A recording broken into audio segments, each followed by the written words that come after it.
Is your practice tired of wrestling with insurance denials, deciphering EOBs, and watching your revenue slip through the cracks? You are not alone. Welcome to The Claim Game, the podcast designed to cut through the confusion and provide you with the best practices for revenue cycle management success. We are Jeremy and Catherine Zug, and we've been with people just like you in the trenches. Each week, we'll break down complex billing processes, share real-world solutions from practices like yours, and ask questions of the game makers and changers of healthcare so you can take control of your revenue. Let's turn those claim denials into deposits and help you return to focusing on patient care. It's time to win the claim game.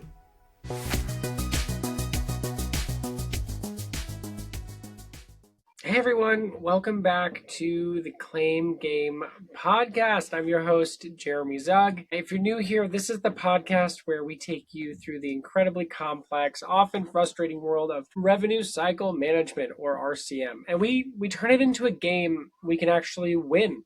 We're not just pushing paper, we're navigating a board, avoiding traps, and collecting the resources you need to keep your practice or agency thriving. If you've been with us this whole season, you know how we are systemically working through our way across the revenue cycle management game board. If you need a review of that, you can see episode 1 that does a full overview of what the claim game is about and each domain of revenue cycle management. We're breaking down these 6 domains into winnable territories. Last time we were here, last episode, we covered the first 2 steps of the eligibility and benefits territory, organizing your contacts and running the core eligibility and benefit check.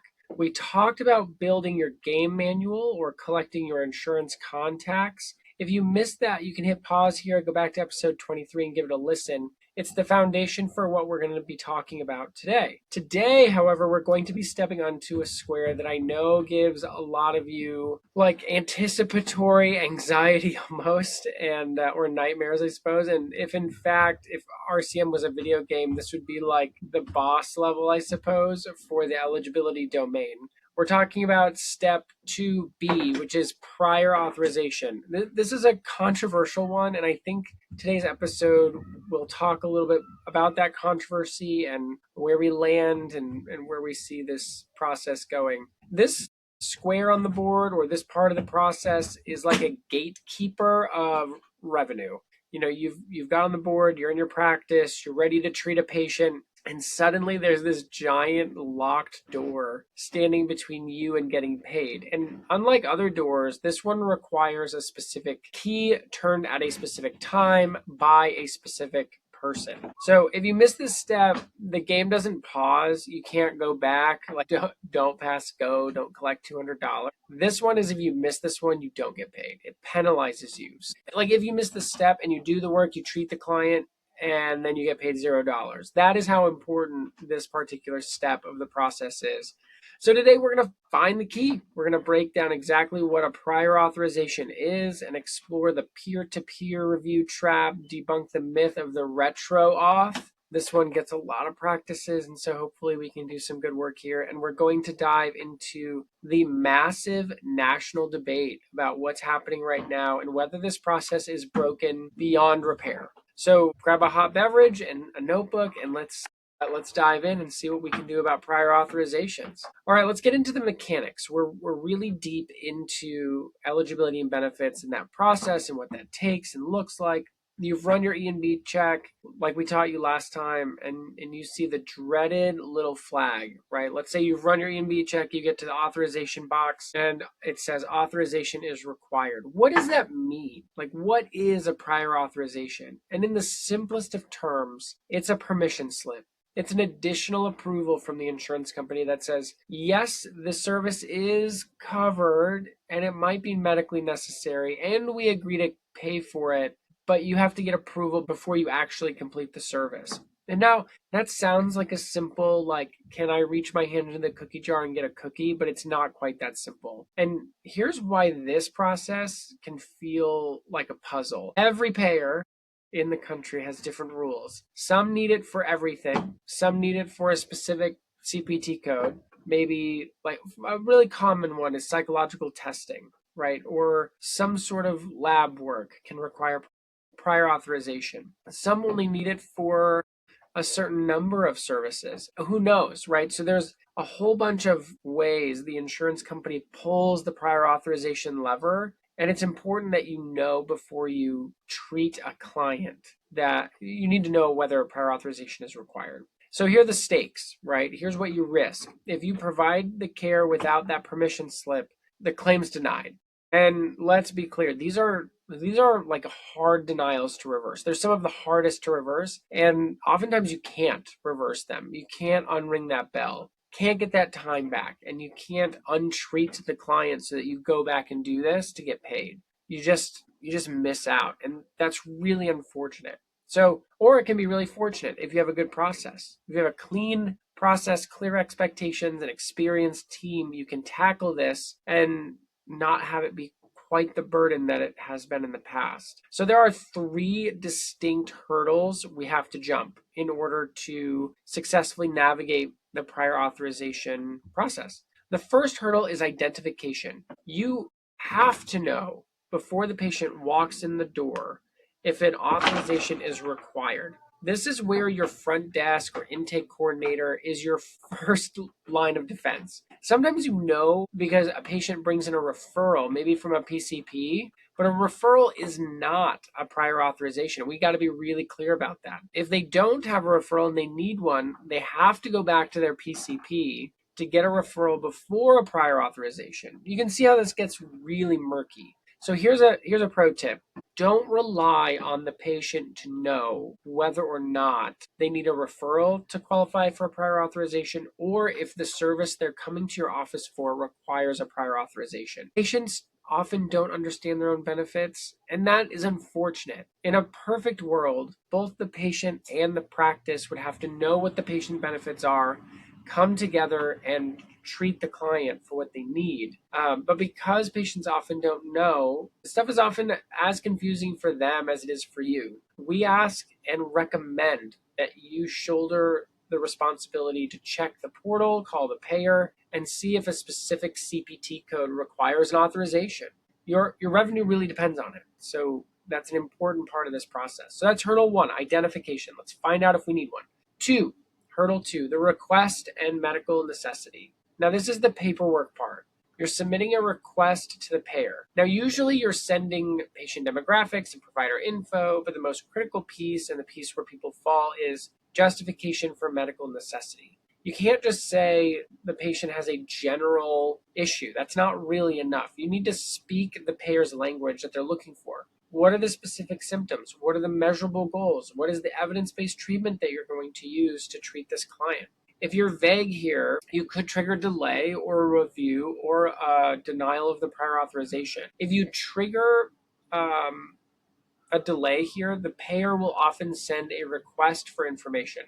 They'll ask for notes or treatment plans. They might even want the rendering provider to call and talk with a peer. And while you're scrambling to fax that over, I know it's 2025, almost 2026. And the fact that I just said you fax something over to the insurance company sounds crazy, but it is certainly not. But while you're getting all that together, your patient is waiting, right? Your client is just waiting for this process to finalize. So we can't control what the insurance companies do, but we can certainly control our internal process to make sure this is simpler. Hurdle 3, the outcome and the peer-to-peer trap.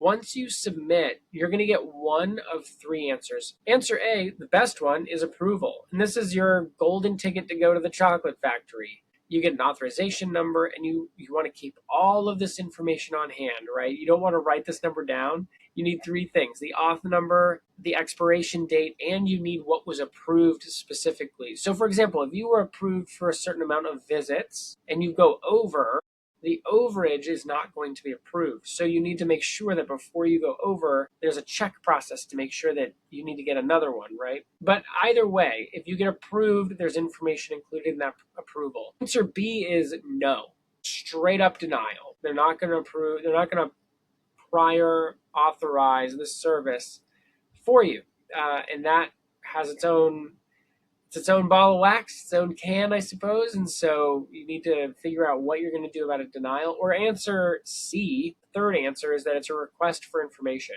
As I mentioned, you want to answer that immediately, make it as fast and simple as possible. Let's talk about the denial for a second.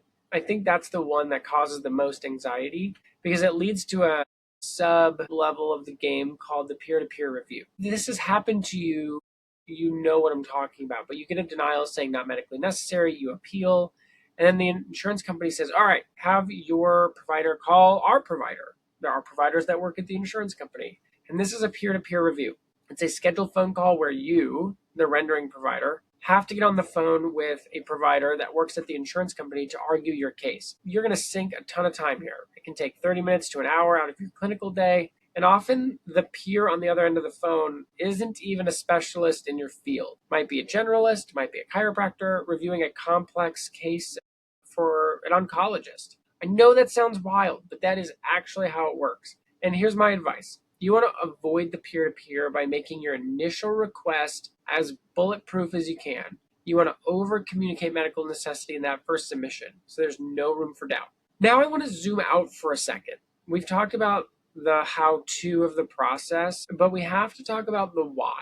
Because if you're feeling frustrated by this process, you're really not alone. In fact, you're part of a massive national conversation right now around prior authorization. And this process has come under fire. On one side, you have providers, people like you, who argue that this process is a massive barrier to care. And the data backs you up in some sense. The American Medical Association reports that physicians and their staff spend an average of 13 hours a week completing prior authorizations. So that's almost 2 full work days for one staff member just asking Papa Payer to reach into the cookie jar to get a cookie, right? Now, I know that's simplistic, but that is essentially what's going on.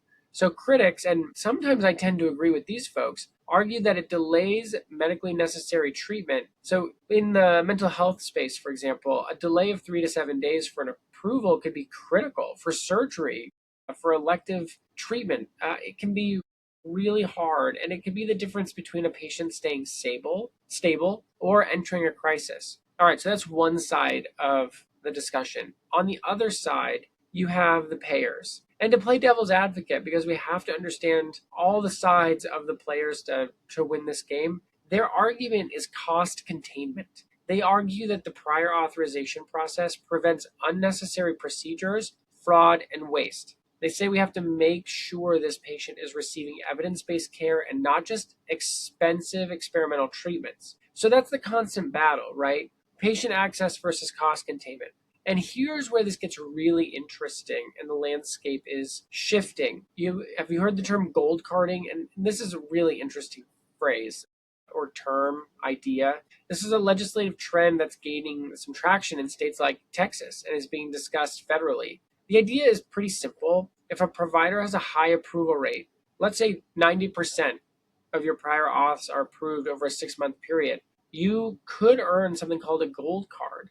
And the gold card would exempt you from prior authorization requirements for those services. It's like a TSA pre-check for the services you provide. And the idea is you've proven you know the rules, you're a good provider, you get good results, good treatment outcomes, so you get to bypass the gatekeeper because you're a proven entity, right? And this is a future that we're starting to see evolve. It rewards good documentation, honest business practices, and reduces administrative waste.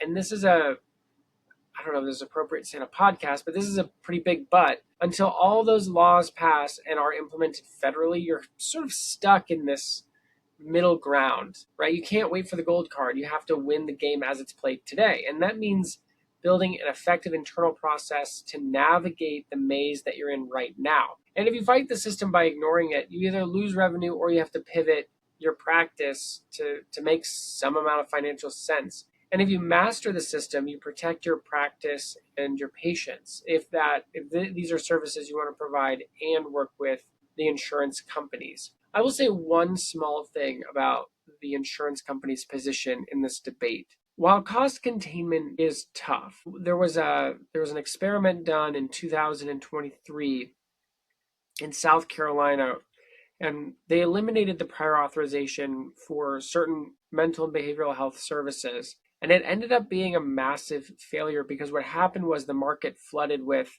a bunch of bad actors. Essentially, a lot of fraud, waste, and abuse happened, and they had to reinstitute the prior authorization process. And so, while that is not a helpful story or supportive mechanism for the folks that say that prior authorization delays and denies care en masse, it is a good example of what the insurance companies will point to say, see, we need some sort of trigger here. And so we're big advocates of the changes that are happening on a policy level, and we hope to see good improvements over 2026 on this process to make sure that patients get the care that they need when they need it for the right duration of time. Here's the bottom line. Documentation affects your bottom line. Blueprint, the AI assistant for providers, helps you write faster, better notes that keep insurance happy and money flowing for your practice. Check the show notes for the link to give it a try for free. All right, we're going to move forward and we're going to talk about the myth of the retro authorization. Before we get to the tools that you need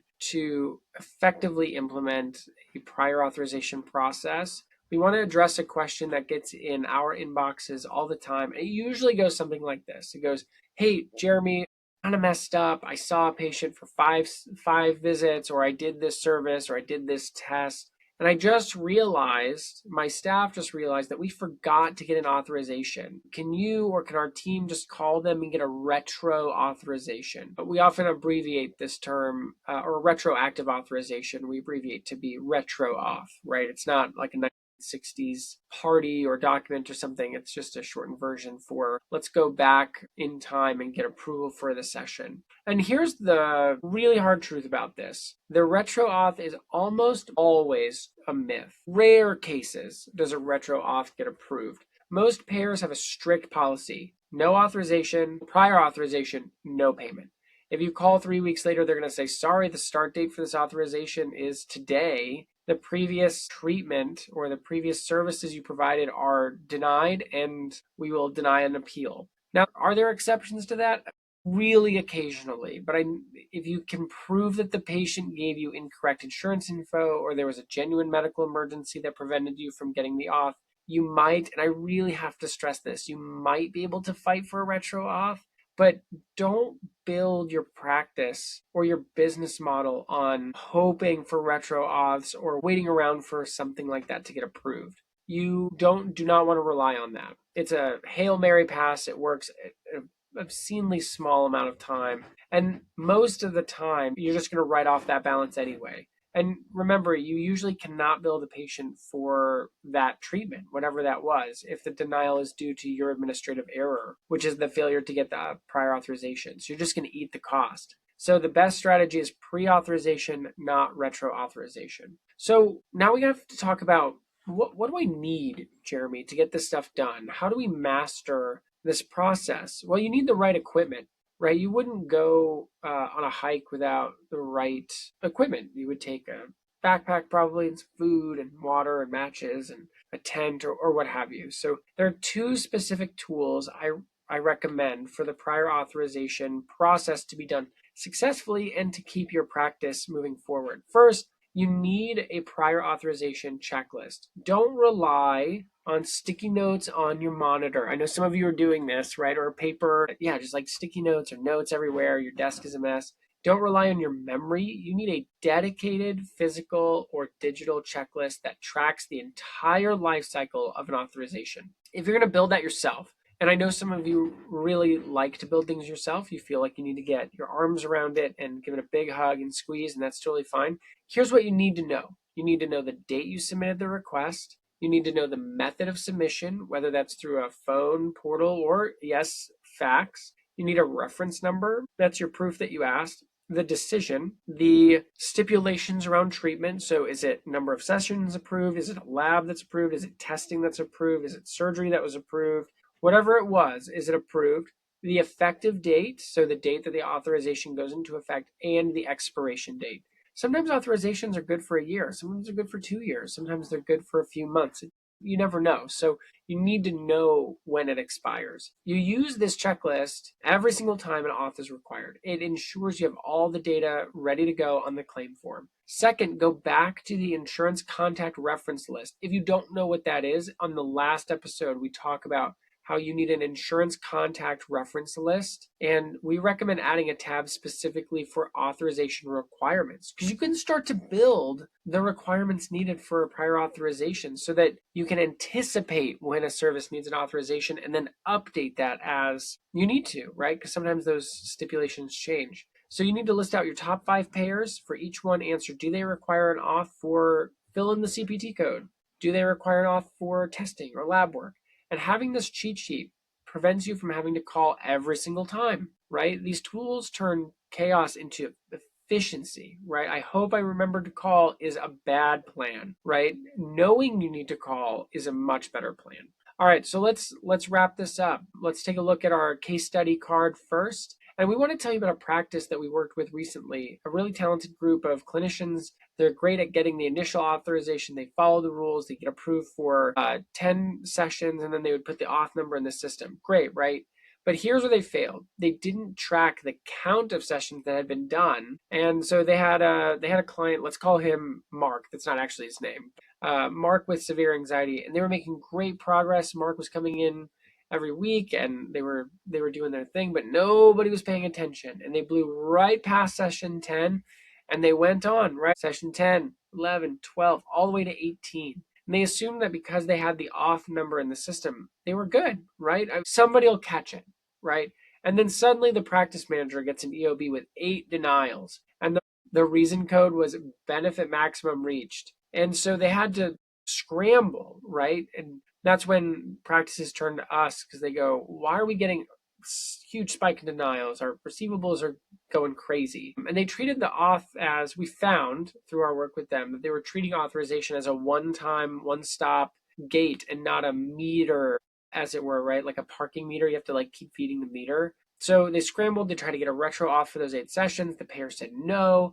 They tried to appeal based on medical necessity. The payer said the necessity isn't the issue, the lack of permission is. So they ended up writing off almost $1,200 in revenue. But the worst part wasn't the money. It was the disruption to the client's care, right? They wanted to pause treatment while they sorted out the new authorization. And that's really who suffers in this process, right? So how could this be avoided? Really simple. And you can find trackers called countdown mechanisms. Oftentimes your EHR has one. In your practice, when you hit session 8 out of 10, a flag needs to go up. A red light needs to flash. Something. That's your cue to go back and request more so that necessary services for clients don't get interrupted.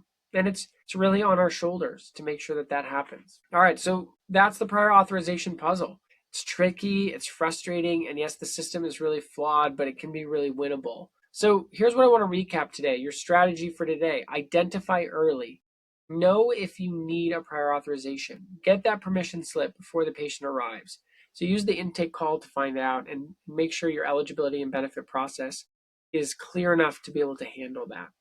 Over communicate necessity. That's number 2. When you request, use the payer's language and avoid the request for information loop. 3, track the count. Don't just get the authorization, monitor it. Build a countdown so you know when to ask for more before you run out. And number 4, don't bank on retro auths. Just let's get this right the first time so that there's no interruption in care. If you need help building that system, both the prior authorization checklist and the insurance contact reference list are available right now in our online learning hub, the Hourglass. Check out the link in the show notes. And the next time on the Claim Game, we're going to be moving to steps 3 and 4 of eligibility and benefits, updating accumulations and communicating with your patients. We're going to be talking about how to have those money conversations, telling a patient what they owe without feeling awkward or salesy. You won't want to miss it. And until then, keep up the good work. Thank you for everything you're doing, and thank you for letting me be part of your day today. We'll see you next time. Thank you. If you enjoyed today's episode of The Claim Game, please take a moment to leave us a rating and review wherever you listen to your podcasts. It really helps new listeners to find us. Make sure you never miss an episode by subscribing to The Claim Game on your favorite podcast app. Your feedback means so much to us. We want to provide valuable education about revenue cycle management. So if there's something we didn't cover in our topic that was a burning question for you, please let us know so we can try to get you the information you desire. You can find the links to all resources we mentioned in this episode in the show notes. And if you want to dive deeper into our resources, we have 2 places you can do that. First, you can go to our blog at practicesol.com/blog, where we have 8 years of educational blogs. If you want to learn more about what Practice Solutions does, reach out. We'd love to hear from you. Just go to practicesol.com to learn more and to connect with one of our awesome people on our team. Thanks for listening. We are Jeremy and Catherine Zug, and this is The Claim Game. See you at the game table next time.